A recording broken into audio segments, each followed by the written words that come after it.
The Second Satellite by Edmond Hamilton. Part 1.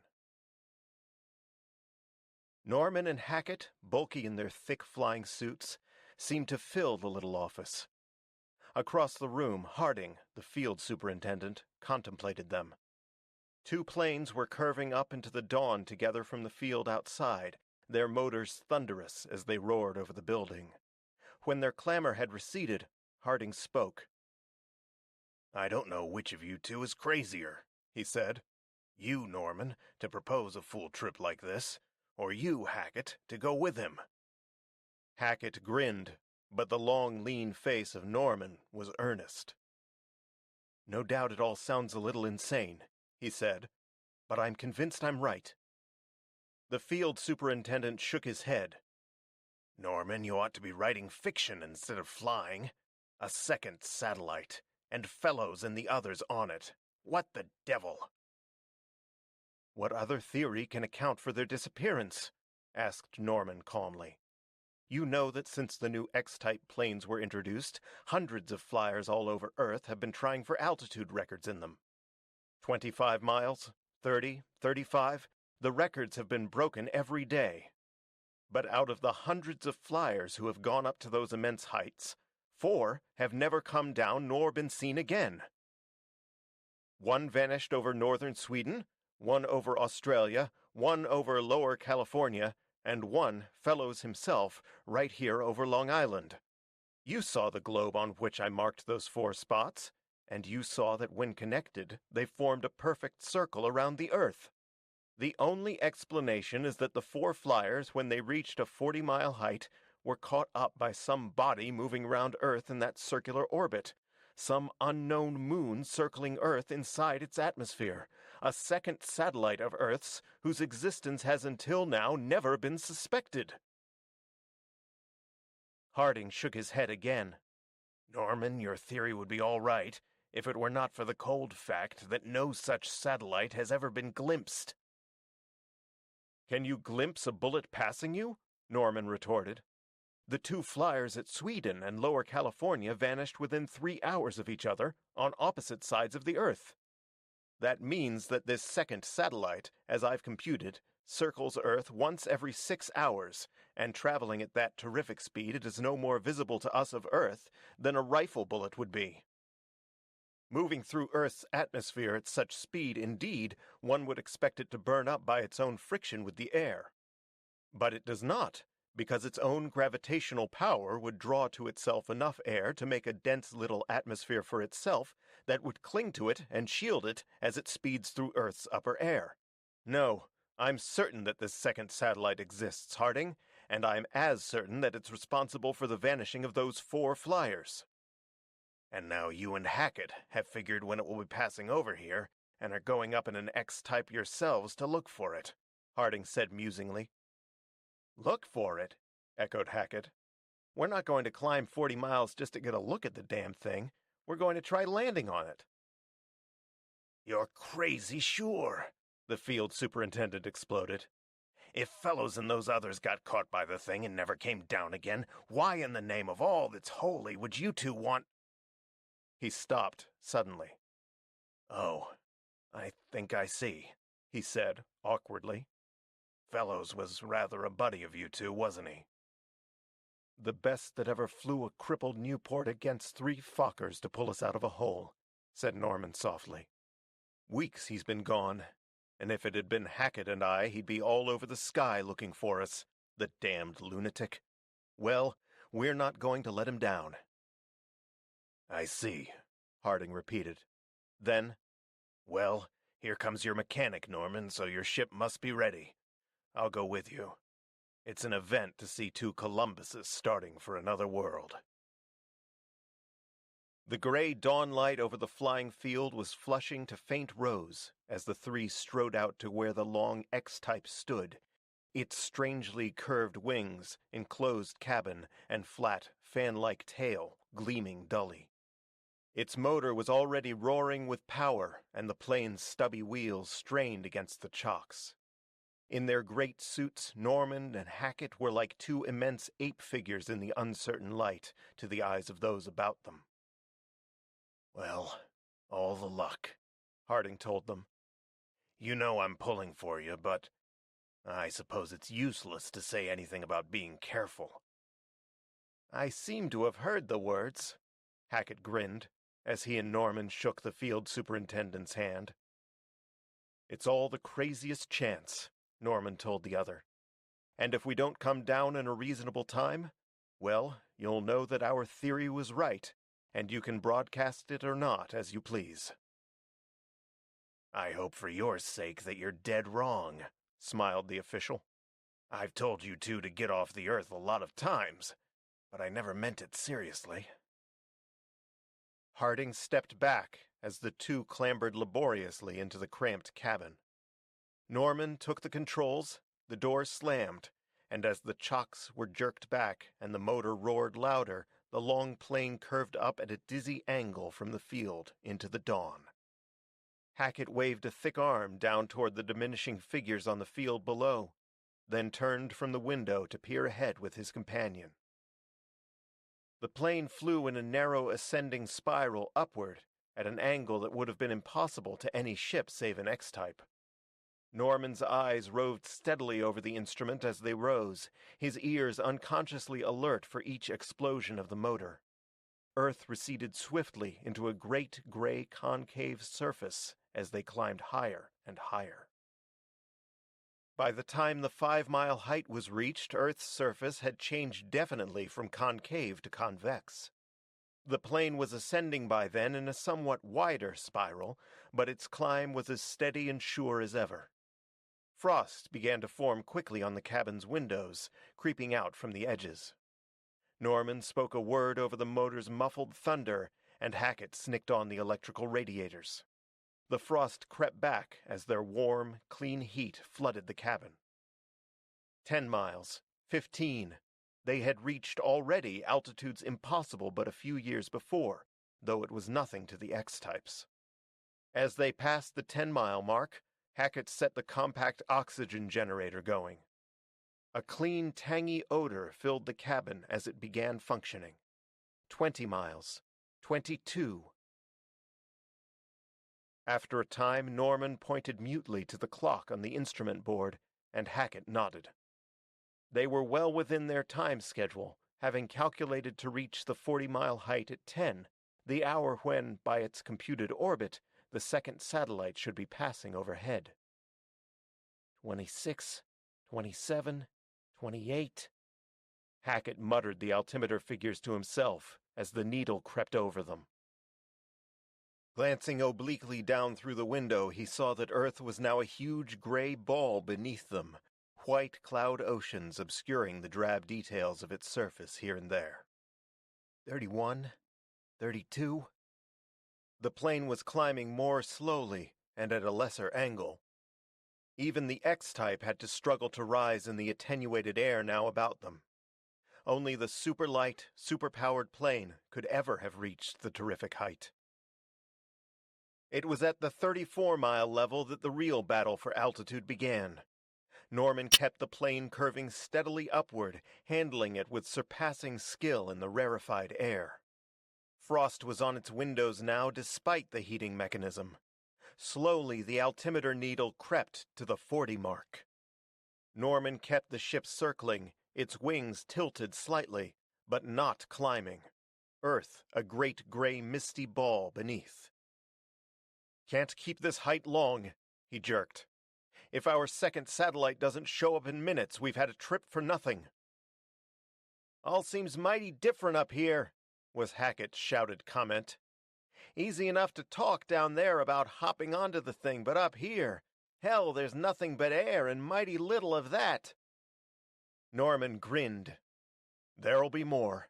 If I'm right about this thing, we won't need to hop it. Its own atmosphere will pick us up. Both looked anxious as the motor sputtered briefly, but in a moment it was again roaring steadily. Norman shook his head.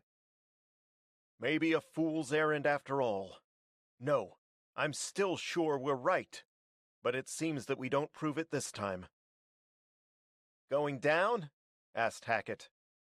We'll have to, in minutes. Even with its own air feed, the motor can't stand this height for... Norman never finished the words. There was a sound, a keen rising rushing sound of immense power that reached their ears over the motor's roar. Then in an instant the universe seemed to go mad about them. They saw the gray ball of Earth and the sun above skyrocketing around them as the plane whirled madly. The rushing sound was in that moment thunderous, terrible, and as winds smashed and rocked the plane like giant hands, Hackett glimpsed another sphere that was not the sphere of Earth, a greenish globe that expanded with lightning speed in the firmament beside their spinning plane. The winds stilled. The green globe changed abruptly to a landscape of green land and sea toward which the plane was falling. Norman was fighting the controls. Land and sea were gyrating up to them with dizzy speed. Crash! With that cracking crash, the plane was motionless. Sunlight poured through its windows, and great green growths were all around it. Hackett, despite Norman's warning cry, forced the door open and was bursting outside, Norman after him. They staggered and fell, with curious lightness and slowness, on the ground outside, then clutched the plane for support and gazed stupefiedly around them. The plane had crashed down into a thicket of giant green reeds that rose a yard over their heads, its pancake landing having apparently not damaged it. The ground beneath their feet was soft and soggy, the air warm and balmy, and the giant reeds hid all the surrounding landscape from view. In the sky the sun burned near one horizon with unusual brilliance. But it was dwarfed, in size, by the huge gray circle that filled half the heavens overhead. A giant gray sphere it was, screened here and there by floating white mists and clouds, that had yet plain on it the outlines of dark continents and gleaming seas. A quaking realization held the two as they stared up at it. "Earth," Norman was babbling. "It's Earth, Hackett, above us. My God, I can't believe even yet that we've done it." "Then we're on the satellite, the second satellite." Hackett fought for reality. "Those winds that caught us." "They were the atmosphere of this world, of the second satellite. They caught us and carried us on inside this smaller world's atmosphere, Hackett. We're moving with it around Earth at terrific speed now." "The second satellite, and we on it," Hackett whispered incredulously. "But these reeds, it can't all be like this." They stepped together away from the plane. The effort sent each of them sailing upward in a great, slow leap to float down more than a score of feet from the plane. But unheeding in their eagerness this strange effect of the satellite's lesser gravitational power, they moved on, each step a giant, clumsy leap. 4 such steps took them out of the towering reeds onto clear ground. It was a gentle, grassy slope they were on, stretching away along a gray-green sea that extended out to the astoundingly near horizon on their right. To the left it rose into low hills covered with dense masses of green jungle-like vegetation. Hackett and Norman, though, gazed neither at sea or hills for the moment, but at the half-score grotesque figures who had turned toward them as they emerged from the reeds. A sick sense of the unreal held them as they gazed, frozen with horror. For the great figures returning their gaze a few yards from them were frogmen. Frogmen. Great mottled green shapes 7 to 8 feet in height, with bowed, powerful legs and arms that ended in webbed paws. The heads were bulbous ones in which wide, unwinking frog eyes were set at the sides, the mouths white-lipped and white-lined. 3 of the creatures held each a black metal tube and handle oddly like a target pistol. "Norman!" Hackett's voice was a crescendo of horror. "Norman!" "Back to the plane!" Norman cried thickly. "The plane!" The two staggered back, but the frogmen, recovering from their own first surprise, were running forward with great hopping steps. The two flyers flung themselves back in a floating leap toward the reeds, but the green monsters were quick after them. A croaking cry came from one, and as another raised his tube and handle, something flicked from it that burst close beside Norman. There was no sound or light as it burst, but the reeds for a few feet around it vanished. A hoarse cry from Hackett. The creatures had reached him, grasped him at the edge of the reeds. Norman swerved in his floating leap to strike the struggling flyer and frogmen. The scene whirled around him as he fought them, great paws reaching for him. With a sick, frantic rage he felt his clenched fists drive against cold, green, billowy bodies. Croaking cries sounded in his ears. Then Hackett and he were jerked to their feet, held tightly by 4 of the creatures. "My God, Norman," panted Hackett, helpless. "What are they? Frog things?" "Steady, Hackett. They're the people of the second satellite, it seems. Wait." One of the armed frogmen approached and inspected them, and then croaked an order in a deep voice. Then, still holding the two tightly, the party of monsters began to move along the slope, skirting the sea's edge. In a few minutes they reached 2 curious objects resting on the slope.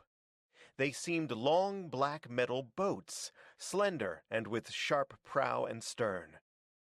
A compact mechanism and control board filled the prow, while at the stern and sides were long tubes mounted on swivels like machine guns. The frogmen motioned Norman and Hackett into one, fastening the 2 prisoners and themselves into their seats with metal straps provided for the purpose. 4 had entered the one boat, the others that of the captives. One at the prow moved his paws over the control board, and with a purring of power the boat, followed by the other, rose smoothly into the air. It headed out over the gray-green sea, land dropping quickly from sight behind, the horizons water-bounded on all sides. From their nearness Norman guessed that this second satellite of Earth's was small indeed beside its mother planet. He had to look up to Earth's great gray sphere overhead to attain a sense of reality. Hackett was whispering beside him, the frogmen watchful. "Norman, it's not real. It can't be real. These things, these boats, intelligent like men." The other sought to steady him. "It's a different world, Hackett. Gravitation different, light different, everything different, and evolution here has had a different course. On Earth, men evolved to be the most intelligent life forms, but here the frog races, it seems." "But where are they taking us? Could we ever find the plane again?" "God knows. If we ever get away from these things we might. And we've got to find Fellows, too. I wonder where he is on this world."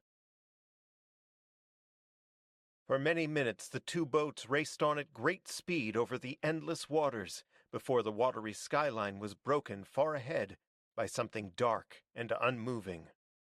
Hackett and Norman peered with intense interest toward it. It seemed at first a giant squat mountain rising from the sea, but as they shot nearer they saw that its outline was too regular, and that colossal as it was in size, it was the work of intelligence. They gasped as they came nearer and got a better view of it. For it was a gigantic dome of black metal rising sheer from the lonely sea, 10 miles if anything in diameter, a third that in greatest height.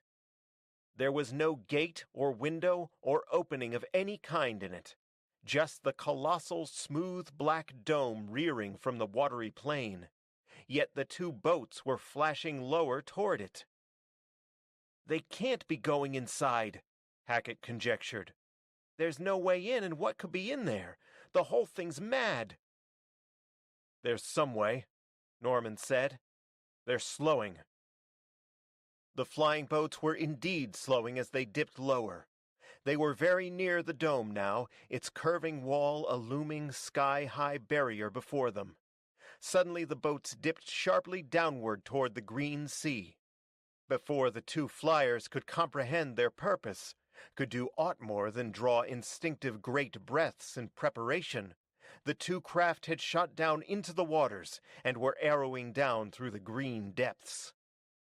Blinded, flung against his metal strap by the resistance of the waters they ripped through, Norman yet retained enough of consciousness to glimpse beams of light that stabbed ahead from the prows of their rushing boats, to see vaguely strange creatures of the deep blundering in and out of those beams as the boats hurtled forward. The water that forced its way between his lips was fresh, he was vaguely aware, and even as he fought to hold his breath, was aware too that the frogmen seemed in no way incommoded by the sudden transition into the water, their amphibian nature allowing them to stay under it far longer than any human could do. The boats ripped through the waters at terrific speed, and in a few seconds there loomed before them the giant metal wall of the great dome, going down into the depths here. Norman glimpsed vaguely that the whole colossal dome rested on a vast pedestal-like mountain of rock that rose from the sea's floor almost to the surface. Then a great round opening in the wall. The boats flashed into it and were hurtling along a water-filled tunnel. Norman felt his lungs near bursting, when the tunnel turned sharply upward and the boats whizzed up and abruptly out of the water tunnel into air. But it was not the open air again. They were beneath the gigantic dome. For as Norman and Hackett breathed deep, awe fell on their faces as they took in the scene. Far overhead stretched the dome's colossally curving roof, and far out on all sides. It was lit beneath that roof by a clear light that the two would have sworn was sunlight. The dome was in effect the roof of a gigantic illuminated building, and upon its floor there stretched a mighty city. The city of the frogmen! Their boats were rising up over it, and Norman and Hackett saw it clear. Square mile upon square mile of structures stretched beneath the dome, black buildings often of immense size, varying in shape, but all of square rectangular proportions.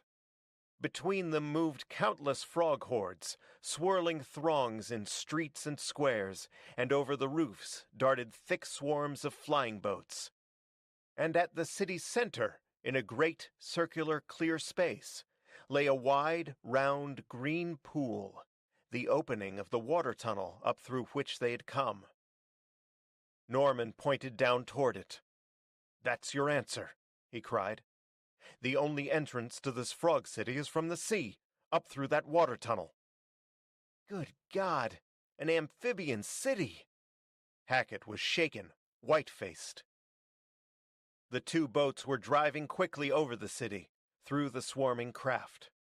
Norman glimpsed towering buildings that might have been palaces, temples, laboratories. They slowed and dipped toward one block-like building not far from the water tunnel's opening. Armed frog guards were on its roof, and other boats rested there. The two came to rest, and the two captives were jerked out, the guards seizing them. Half dragged and half floating, they were led toward an opening in the roof from which a stair led downward. They passed down thus into the building's interior, lit by many windows. Norman glimpsed long halls ending in barred doors, guards here and there. Tube lines ran along the walls, and somewhere machines were throbbing dully. They came at last to a barred door, whose guard opened it at the croaking order of the frogmen who held the two, and they were thrust inside as the door clanged. They turned and exclaimed in amazement. The room held fully 100 men.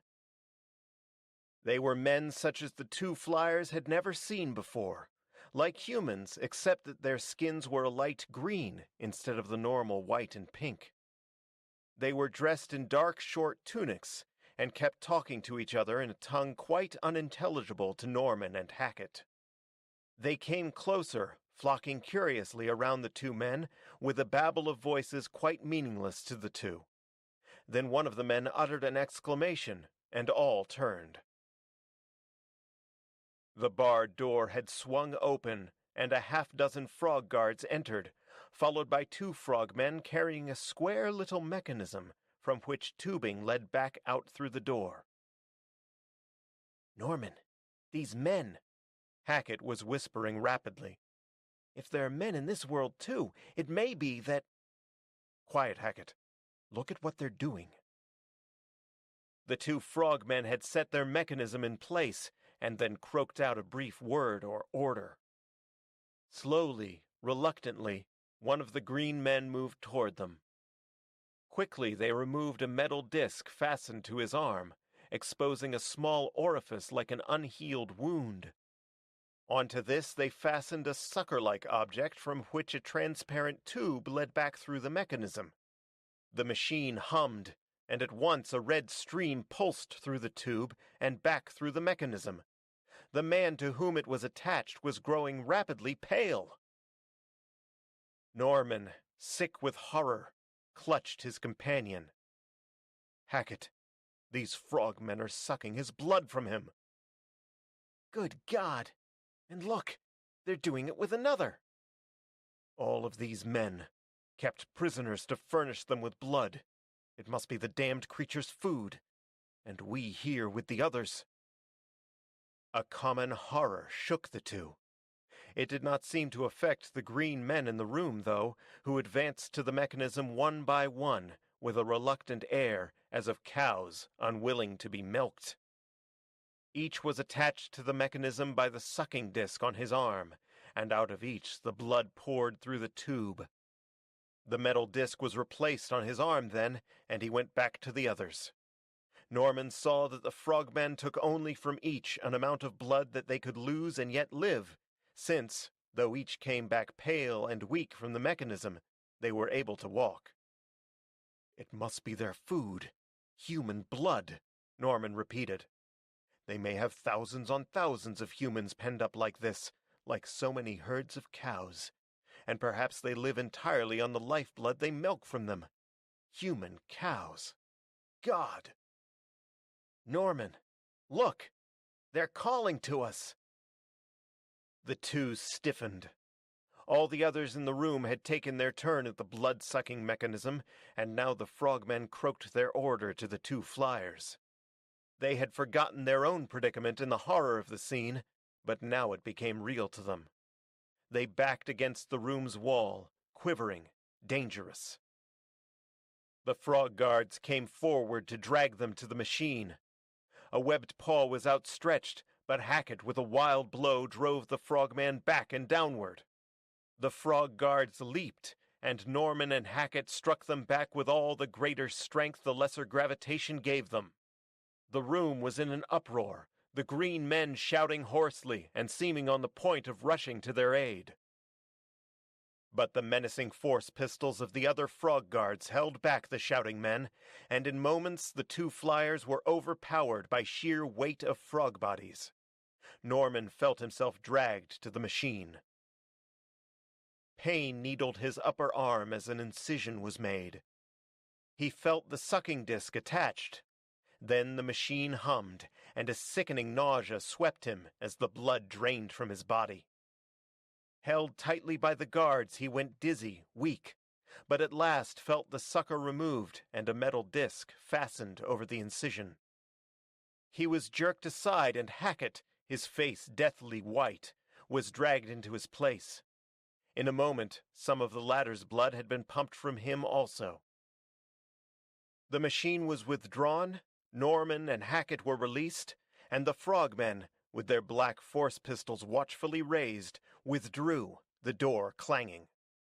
The room settled back to quietness, the green men stretching in lassitude on the metal bunks around it. The two flyers crouched down near the door, shuddering nausea and weakness still holding them. Norman found that Hackett was laughing weakly. "To think that 24 hours ago I was in New York," he half laughed, half sobbed. "On Earth. Earth." The other gripped his arm. "It's horrible, Hackett, I know.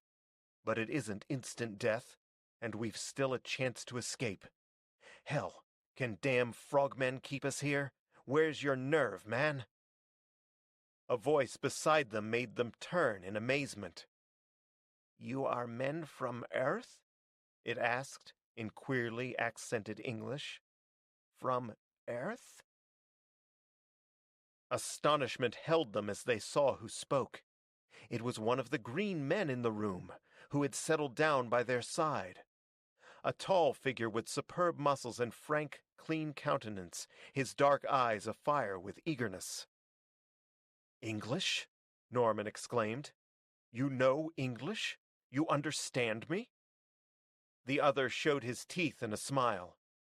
"I know, yes. I'm Sarja, and I learned to speak it from Phalos, in my city, before the Ralas caught me." "Phalos?" Norman repeated, puzzled. Then suddenly he flamed. "By God, he means fellows." "Phalos, yes," said the other. "From the sky he fell into our city in a strange flying boat that was smashed. He was hurt, but we cared for him, and he taught me his speech, which I heard you talking now." "Then Fellows is in your city now?" asked Hackett eagerly. "Where is that?" "Across this sea, back in the hills," the other waved. "It is far from the sea, but I was rash one day and came too near the water in my flying boat. The Ralas were out raiding, and they saw me, caught me, and brought me here. No escape now, until I die." "The Ralas, you mean these frogmen?" Norman asked. Sarja nodded. "Of course. They are the tyrants and oppressors of this world. Our little world is but a tenth or less the size of your great earth which it circles, but it has its lands and rivers, and this one great freshwater sea into which the latter empty. In this sea long ago developed the Ralas, the great frogmen who acquired such intelligence and arts that they became lords of this world. Through the centuries, while on the land our races of green men have been struggling upward, the Ralas have oppressed them. Long ago the Ralas left all their other cities to build this one great amphibian city at the sea's center. Entrance to it is only by the water tunnel from without, and being frog people, entrance thus is easy for them, since they can move for many minutes under water, though they drown like any other breathing animal if kept under too long. Humans dare not try to enter it thus by the water tunnel, since, before they could find it and make their way up through it, they would have drowned. So the Ralas have ruled from this impregnable amphibian city. Its colossal metal dome is invulnerable to ordinary attack, and though solid and without openings, it is always as light beneath the dome here as outside, since the Ralas scientists contrived light condensers and conductors that catch light outside and bring it in to release inside. So when it is day outside, the sunlight is as bright here, and when night comes, the earth light shines here the same as without. From this city their raiding parties have gone out endlessly to swoop down on the cities of us green men. Since we learned to make flying boats like theirs, with molecular motors, and to make the guns like theirs that fire shells filled with annihilating force, we have resisted them stoutly, but their raids have not ceased. And always they have brought their prisoners back into this, their city. Tens of thousands of green men they have prisoned here like us, for the sole purpose of supplying them with blood. For the Ralas live on this blood alone, changing it chemically to fit their own bodies and then taking it into their bodies. It eliminates all necessity for food here for them. Every few days they drain blood from us, and since we are well fed and cared for to keep us good blood producers, we will be here for a long time before we die." "But haven't you made any attempt to get out of here, to escape?" Norman asked. Sarja smiled. "Who could escape the city of the Ralas? In all recorded history it has never been done, for even if by some miracle you got a flying boat, the opening of the water tunnel that leads outward is guarded always." "Guards or no guards, we're going to try it and not sit here to furnish blood for the Ralas," Norman declared. "Are you willing to help, To try to get to Fellows and your city? The Green Man considered. It is hopeless, he said. But as well to die beneath the force shells of the Ralas as live out a lifetime here. Yes, I will help, though I cannot see how you expect to escape even from this room. I think we can manage that, Norman told him. But first, not a word to these others.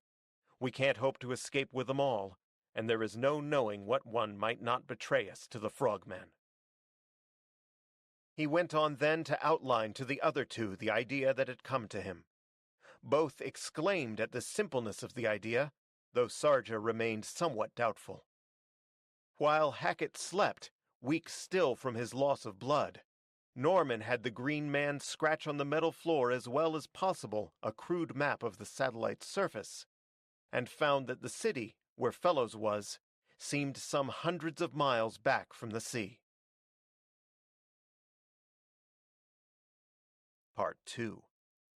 Chapter 5. While they talked, the sunlight, apparently sourceless, that came through the heavily barred windows of the room faded rapidly, and dusk settled over the great amphibian city beneath the giant dome, kept from total darkness by a silvery pervading light that Norman reflected must be the light from Earth's great sphere. With the dusk's coming, the activities in the Frog City lessened greatly. With dusk, too, frog guards entered the room bearing long metal troughs filled with a red jelly-like substance that they placed on racks along the wall. As the guards withdrew, the men in the room rushed toward the troughs, elbowing each other aside and striking each other to scoop up and eat as much of the red jelly as possible. It was for all the world like the feeding of farm animals, and Hackett and Norman so sickened at the sight that they had no heart to try the food. Sarja, though, had no such scruples, and seemed to make a hearty meal at one of the troughs. After the meal, the green men sought the bunks, and soon were stretched in sonorous slumber. It was, Norman reflected, exactly the existence of domesticated animals, to eat and sleep and give food to their masters. A deeper horror of the frogmen shook him, and a deeper determination to escape them. He waited until all in the room were sleeping before beckoning to Sarja and Hackett. "Quiet now," he whispered to them. "If these others wake, they'll make such a clamor we won't have a chance in the world. Ready, Sarja?" The green man nodded. "Yes, though I still think such a thing's impossible." "Probably is," Norman admitted. "But it's the one chance we've got, the immensely greater strength of our earth muscle that the frogmen must have forgotten when they put us in here." They moved silently to the room's great barred door, outside which a frog guard paced. They waited until he had passed the door and on down the hall, then Norman and Hackett and Sarja grasped together one of the door's vertical bars. It was 1.5 inches in thickness, of solid metal, and it seemed ridiculous that any men could bend it by the sheer strength of their muscles. Norman, though, was relying on the fact that on the second satellite, with its far lesser gravitational influence, their earth muscles gave them enormous strength. He grasped the bar, Hackett and Sarja gripping it below him, and then at a whispered word they pulled with all their force. The bar resisted, and again, with sweat starting on their foreheads, they pulled. It gave a little. They shrank back from it as the guard returned, moving past. Then, grasping the bar again, they bent all their force once more upon it. Each effort saw it bending more, the opening in the door's bars widening. They gave a final great wrench, and the bent bar squealed a little. They shrank back, appalled, but the guard had not heard or noticed. He moved past it on his return along the hall, and no sooner was past it than Norman squeezed through the opening and leaped silently for the great frogman's back. It went down with a wild flurry of waving webbed paws and croaking cries, stilled almost instantly by Norman's terrific blows. There was silence then as Hackett and Sarja squeezed out after him, the momentary clamor of the battle having aroused no one. The three leaped together toward the stairs. In two great floating leaps they were on the floor above, Hackett and Norman dragging Sarja between them. They were not seen, were sailing in giant steps up another stair, hopes rising high. The last stair, the roof opening above, and then from beneath a great croaking cry swelled instantly into a chorus of alarmed shouts. "They found the door! The guard!" panted Hackett. They were bursting out onto the roof. Frog guards were on it, who came in a hopping rush toward them, force pistols raised. But a giant leap took Hackett among them, to amaze them for a moment with great flailing blows. Sarja had leaped for the nearest flying boat resting on the roof, and was calling in a frantic voice to Norman and Hackett. Norman was turning toward Hackett, the center of a wild combat, but the latter emerged from it for a brief second to motion him frantically back. "No use, Norman! Get away! Get away!" he cried hoarsely, frenziedly. "Hackett, for God's sake!" Norman half leaped to the other, but an arm caught him, pulled him desperately onto the boat's surface. It was Sarja, the long craft flying over the roof beneath his control. "They come," he panted. "Too late now." Frogmen were pouring up onto the roof from below. Sarja sent the craft rocketing upward as Hackett gestured them away for a last frantic time before going down beneath the frogmen's onslaught. The roof and the combat on it dropped back and beneath them like a stone as their craft rippled across the silvery dusk over the mighty frog city. They were shooting toward the city's center, toward the green pool that was the entrance to the water tunnel, while behind and beneath an increasing clamor of alarms spread swiftly. Norman raged futilely. "Hackett! Hackett! We can't leave him!" "Too late!" Sarja cried. "We cannot help him but only be captured again. We escape now and come back. Come back!" The truth of it pierced Norman's brain even in the wild moment. Hackett had fought and held back the frog guards only that they might escape. He shouted suddenly, "Sarja, the water tunnel!" A half-dozen boats with frog guards on them were rising round it in answer to the alarm. "They force gun!" cried the green man. "Beside you!" Norman whirled, glimpsed the long tube on its swivel beside him, trained it on the boats rising ahead as they rocketed nearer. He fumbled frantically at a catch on the gun's rear, then felt a stream of shells flicking out of it. Two of the boats ahead vanished as the shells released their annihilating force. Another sagged and fell. From the remaining three, invisible force shells flicked around them, but in an instant Sarja had whirled the boat through them and down into the water tunnel. Norman clung desperately to his seat as the boat flashed down through the waters. And then, as Sarja sent it flying out through the great tunnel's waters, glimpsed, close behind, the beams of the three Rala boats as they pursued them through the tunnel, overtaking them. Could the force shells be fired underwater?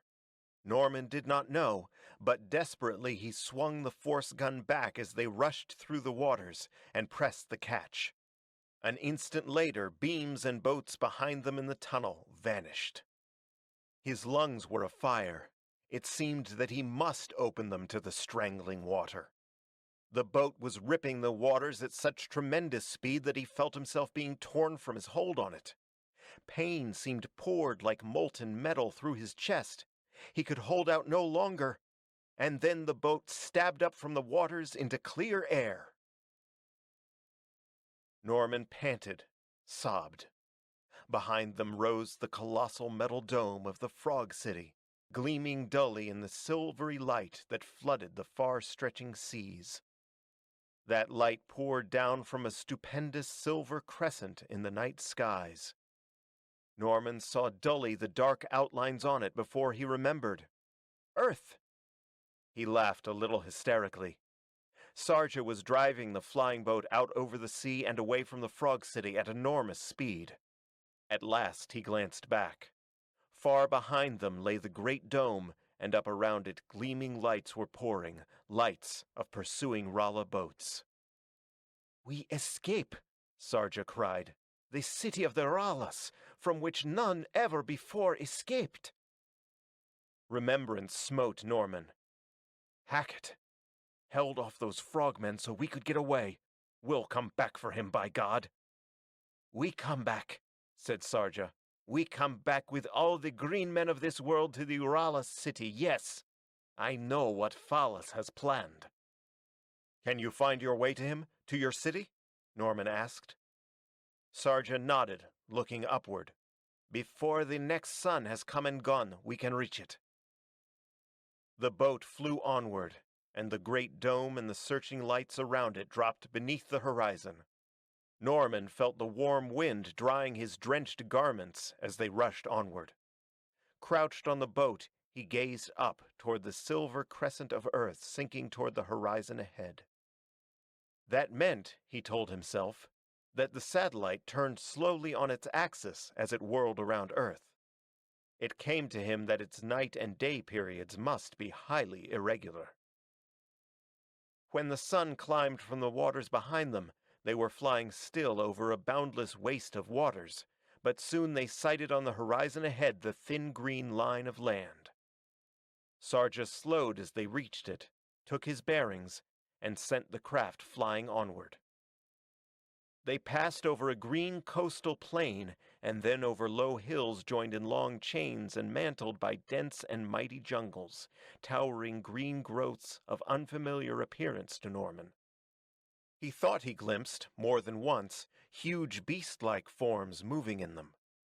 He did see twice in the jungles great clearings where were fair-sized cities of bright green buildings, a metal tower rising from each. But when he pointed to them, Sarja shook his head. At last, as they passed over another range of hills and came into sight of a third green city with its looming tower, the other pointed, his face alight. "My city," he said. "Phalas there." "Fellows!" Norman's heart beat faster. They shot closer and lower, and he saw that the buildings were obviously green to lend them a certain protective coloration similar to that of the green jungles around them. The tower, with its surmounting cage, puzzled him, though, but before he could ask Sarja concerning it, his answer came in a different way. A long metal tube poked slowly out of the cage on the tower's top and sent a hail of force shells flicking around them. "They're firing on us," Norman cried. "This can't be your city." "They see our black boat," Sarja exclaimed. "They think we are Ralal raiders, and unless we let them know, they'll shoot us out of the air. Stand up, wave to them." Both Norman and Sarja sprang to their feet and waved wildly to those in the tower cage, their flying boat drifting slowly forward. Instantly the force shells ceased to hail toward them, and as they moved nearer, a siren-like signal broke from the cage. At once, scores of flying boats like their own, but glittering metal instead of black, shot up from the city where they had lain until now, and surrounded them. As Sarja called in his own tongue to them, the green men on the surrounding boats broke into resounding cries. They shot down toward the city, Norman gazing tensely. Great crowds of green men in their dark tunics had swarmed out into its streets with the passing of the alarm, and their craft and the others came to rest in an open square that was the juncture of several streets. The green men that crowded excitedly about Norman and Sarja gave way to a half-dozen hurrying into the square from the greatest of the buildings facing on it. All but one were green men like the others. But that one, the laughing-eyed, tanned face, the worn brown clothing, the curious huge steps with which he came, Norman's heart leapt. "Fellows!" "Great God, Norman!" The other's face was thunderstruck. "Norman, how by all that's holy did you get here?" Norman, mind and body strained to the breaking point, was incoherent. "We guessed how you'd gone. The second satellite, fellows. Hackett and I came after you, taken to that frog city." As Norman choked the tale, Fellow's face was a study, and when it was finished he swallowed and gripped Norman's hand vice-like.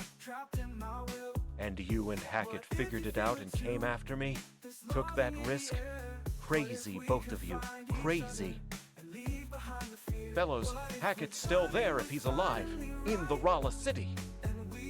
Fellows' voice was grim, quick. We'll have him out, Norman, if he still lives. And living or dead, the Ralas will pay soon for this and all they've done upon this world in ages. Their time nears, yes.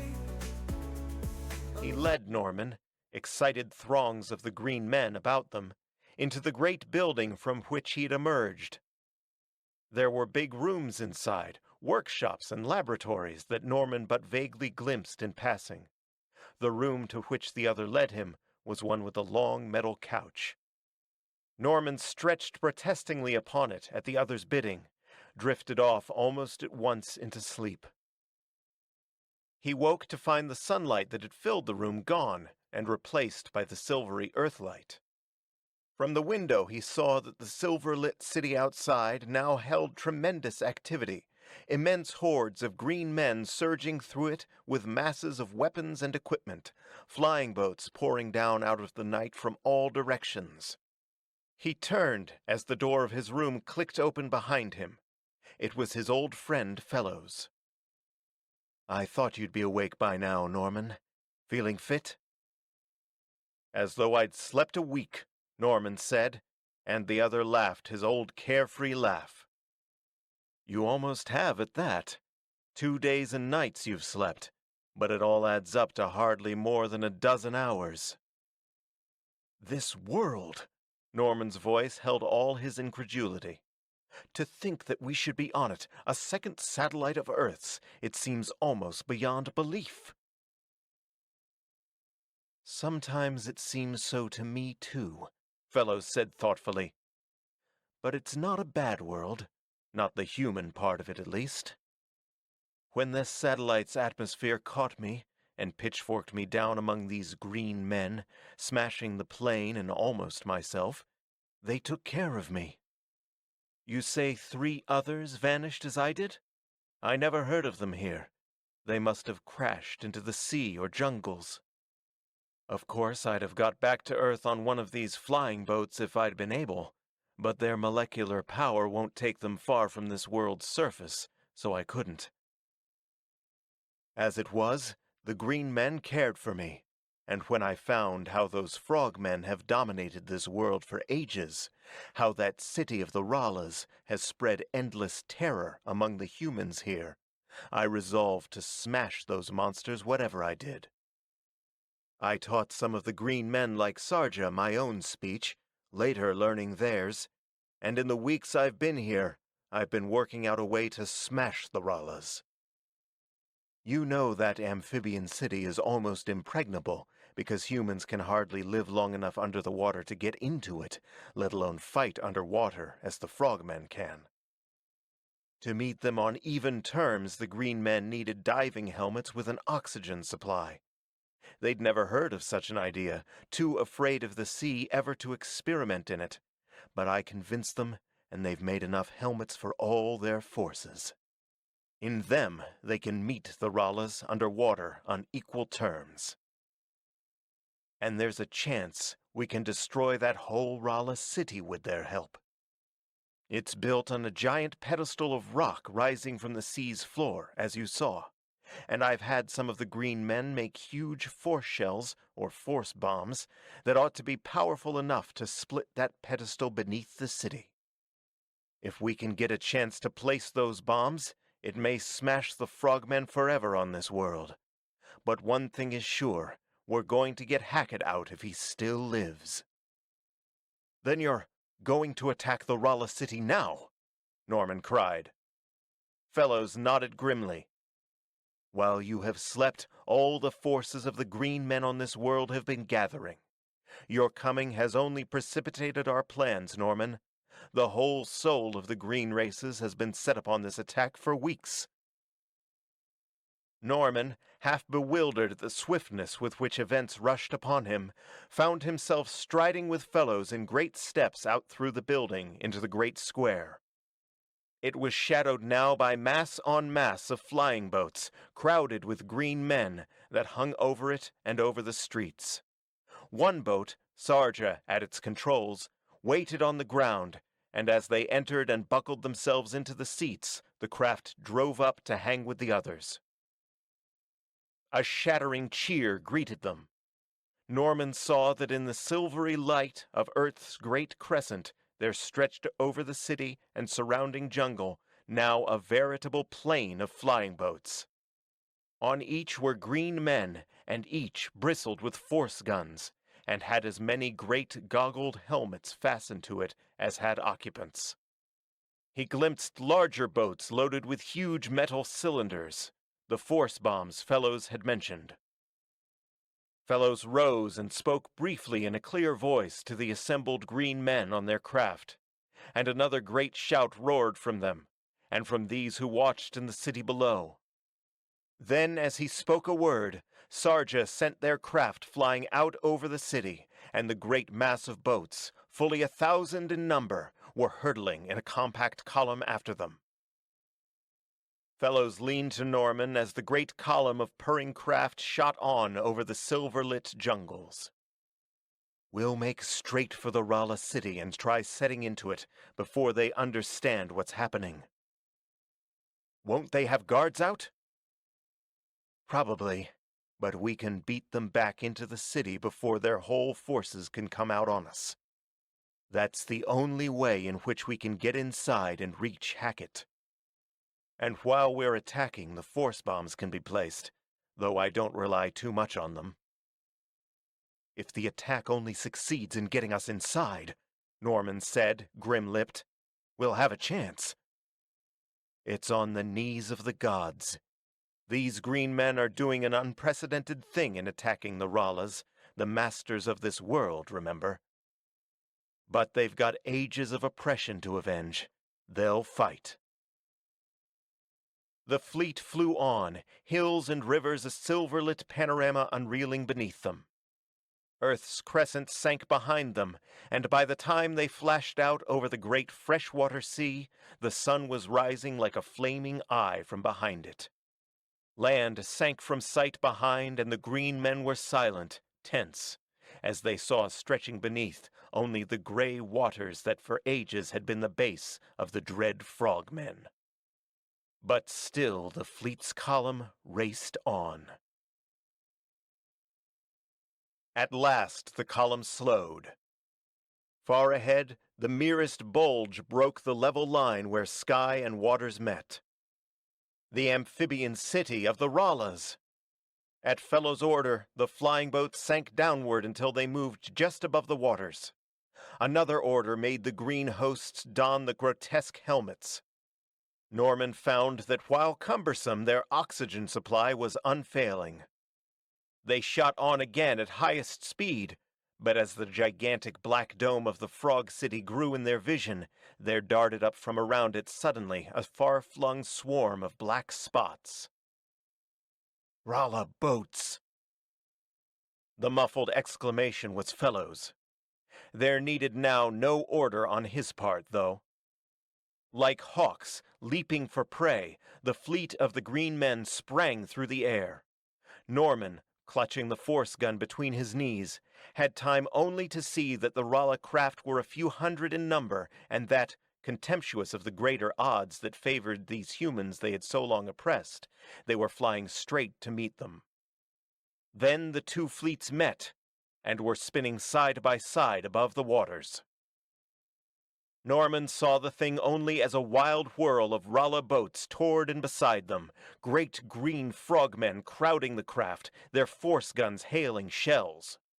Automatically, with the old air-fighting instinct, his fingers had pressed the catch of the gun between his knees, and as its shells flicked toward the rushing boats he saw areas of nothingness opening suddenly in their mass, shells striking and exploding in annihilating invisibility there and in their own fleet. The two fleets mingled and merged momentarily, the battle becoming a thing of madness, a huge whirl of black and glittering flying boats together, striking shells exploding nothingness about them. The Ralas were fighting like demons. The merged, terrific combat lasted but moments, could last but moments. Norman, his gun's magazine empty, seemed to see the mass of struggling ships splittering, diverging, then saw that the black craft were dropping, plummeting downward toward the waves. The Ralas, stunned by that minute of terrific combat, were fleeing.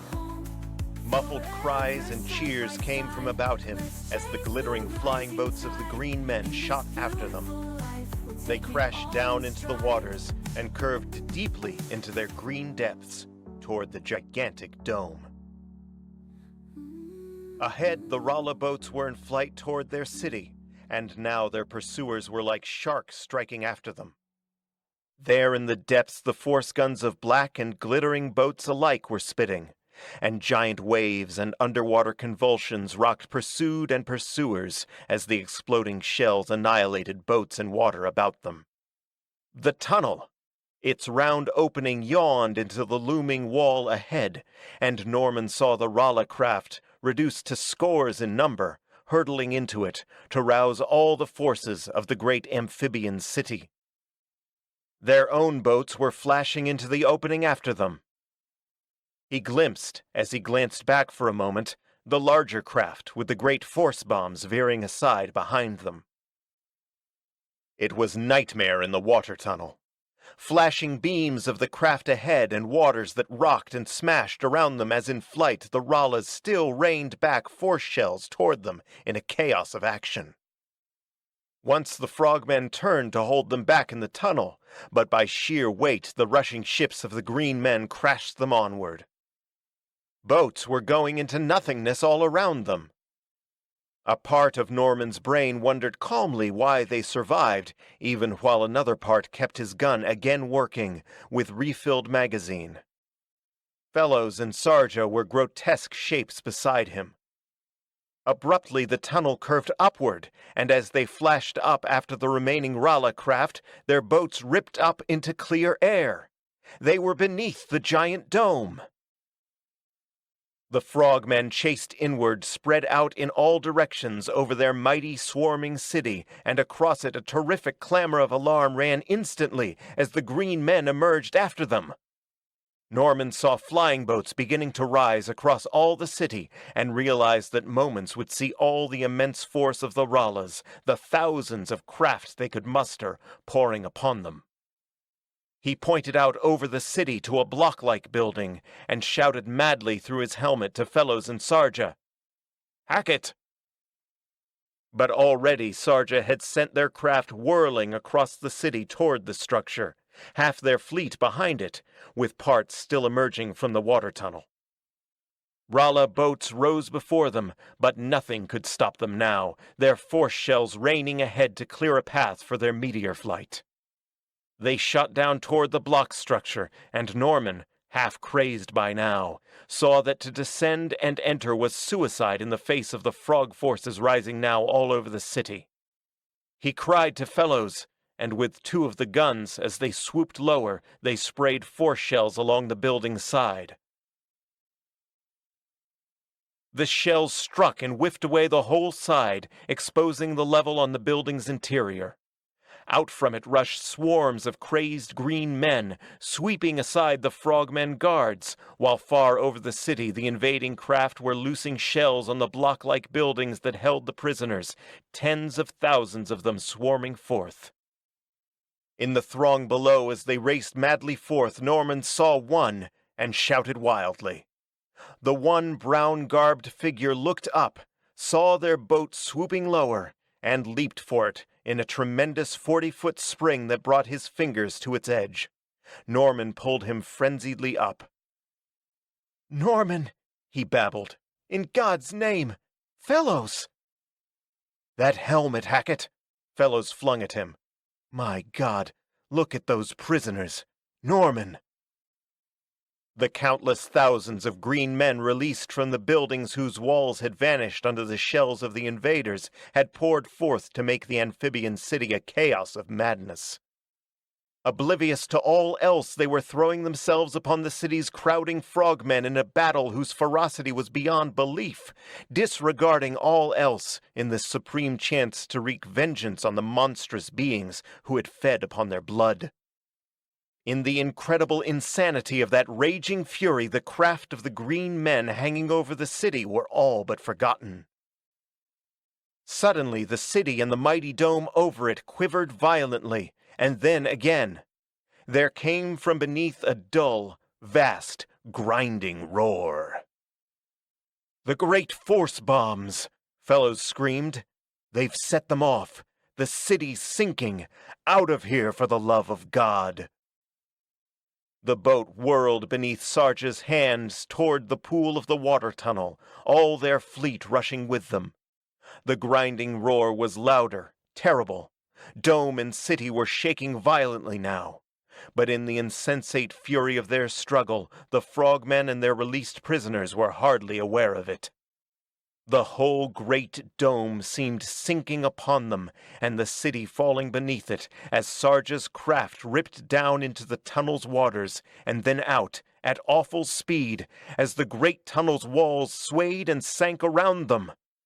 They shot out into the green depths from it, to hear a dull, colossal crashing through the waters from behind, as the great pedestal of rock on which the city had stood, shattered by the huge force bombs, collapsed. And as their boats flashed up into the open air, they saw that the huge dome of the city of the Ralas was gone. Beneath them was only a titanic whirlpool of foaming waters, in which only the curved top of the settling dome was visible for a moment, as it sank slowly and ponderously downward, with a roar as of the roar of falling worlds. Buckling, collapsing, sinking, it vanished into the foam-wild sea with all the frogmen who for ages had ruled the second satellite, and with all those prisoners who had at the last dragged them down with them to death.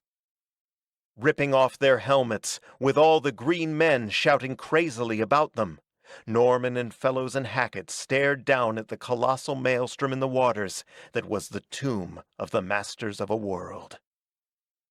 Then the depression's sides collapsed, the waters rushing together, and beneath them was but troubled, tossing sea.